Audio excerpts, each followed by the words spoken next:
ADC নির্বাচনের পর Tripura village committee ও বিভিন্ন প্রতিষ্ঠান দখল নিয়ে বিতর্কের মধ্যে এবার উত্তেজনা ছড়ালো অন্যতম পর্যটন কেন্দ্র ছবিমুড়ায়।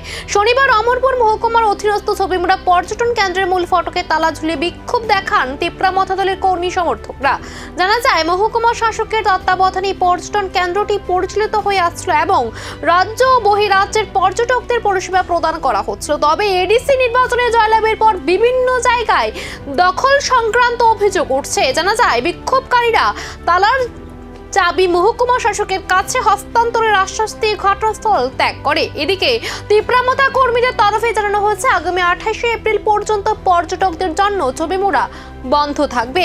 এই ঘটনায় পর্যটন পরিষেবা ব্যাহত হওয়ায় উদ্বেগ তৈরি হয়েছে পর্যটন মহলে। প্রশ্ন উঠছে, কবে আবার স্বাভাবিক ছন্দে ফিরবে ছবিমুড়া?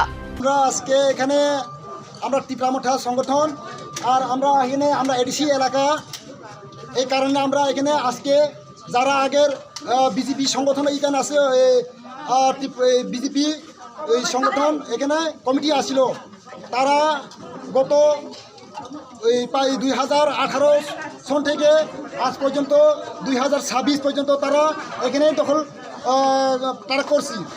এই কারণে আমরা এখানে এডিসি এলাকা আমরা এডিসি এলাকা আমরা সব কিছু আমরা এডিসি এলাকা, এটা আমরা এখনও আমরা তীব্রামঠা সংগঠন ইউথ সবাই মিলে আমরা এখন এখানে এডিসি এলাকাটা আমরা দখল করব। ছবিমুড়ায় দখল ইস্যুতে উত্তেজনা, পর্যটন পরিষেবা বন্ধে ক্ষতির আশঙ্কা, সমাধানের অপেক্ষায় সকলেই।